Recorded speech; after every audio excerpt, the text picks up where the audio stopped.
Hey everybody, Randy Wolf with QuoteMyMedicare.org. Today's brief video is going to touch on really a subject that comes up for a lot of people who are currently still working or that are on a retiree type of plan. We get asked this a lot, and it's basically, who covers first? Who's my primary and who's my secondary? And this can be kind of confusing sometimes, and so I thought it'd be a great idea to shoot a real quick video to just sort of go over that and answer some common questions that we typically get. So, looking at it from a standpoint of basically the coverage that comes in first, whoever pays first is considered primary, and whoever comes in and picks up the portion after that is considered secondary.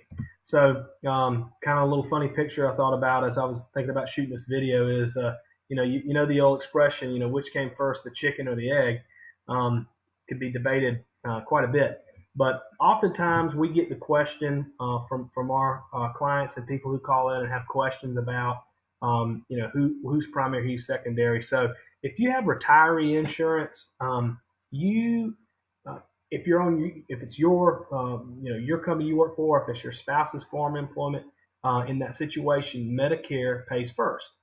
If you're 65 or older and have a group health plan based on either your spouse's current employment or even your own current employment, and the employer has 20 or more employees, in that scenario, your group health plan would pay first. They would be primary and Medicare would be secondary.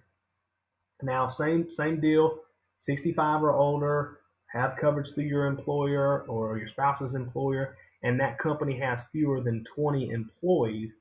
In that situation, Medicare would be the primary and your employer coverage would be secondary. If you want someone that is under the age of 65 and disabled, if you're disabled for 2 years, you're eligible for Medicare. And so if you're under 65 and disabled and you have a group health plan, and again, it can be typically it's going to be probably a spouse or it could even be a family member, and that employer has 100 or more employees, the group would be the primary and Medicare would be the secondary. Same scenario, if it's less than 100 employees, then Medicare would be the primary and the group would be the secondary. Now, the last thing we'll touch on with this is if you are someone who has been diagnosed with ESRD, end stage renal disease, this oftentimes is a irreversible kidney failure requiring dialysis. The way that that's structured is the employer plan, once you become eligible for Medicare, the employer plan would be the primary for the first 30 months. And after 30 months, Medicare would then revert into being or would become the primary, and that employer plan would then become the secondary. Now, a few important aspects to keep in mind regarding all of this is, whichever coverage pays first, that primary payer, they will pay up to the limit of the coverage that you have. So there are sometimes coverage limits in there that you have to be aware of. Also, the insurance that pays second will only pay if there are costs that the primary insurer did not cover. So if the primary goes in and pays the bill, the secondary is not going to come in and write you a check or anything once that if that bill is completely covered.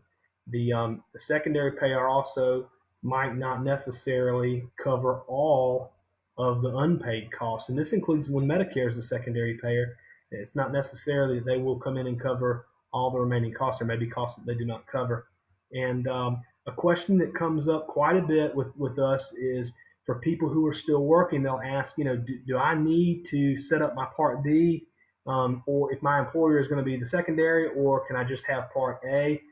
And the answer to that question is sometimes yes and sometimes no, but typically we advise that you speak to, if you're currently working, your whoever deals with your benefits, and ask them that question, because some companies will in fact want you to pick up that Part B, and oftentimes they do.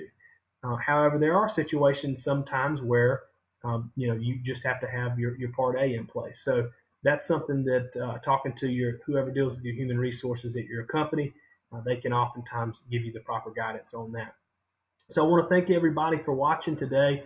If you have any questions, don't hesitate. Please, as always, give us a call.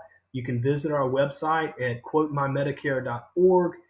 Also, I encourage you, please like and share the video. If you have any topics that you would like to have covered, please put in the comment section. Ask a question. Put a question in there. We're always looking for good topics to cover to help people and to better explain this stuff. Sometimes it can be a little bit confusing. And so, if you have any questions that you want us to cover, please do just put it in there. We'll be glad to cover it. And again, I want to just thank you for tuning in today and wish you we're getting ready to have Memorial Day, so a very happy Memorial Day weekend. All the best. Thanks. Bye.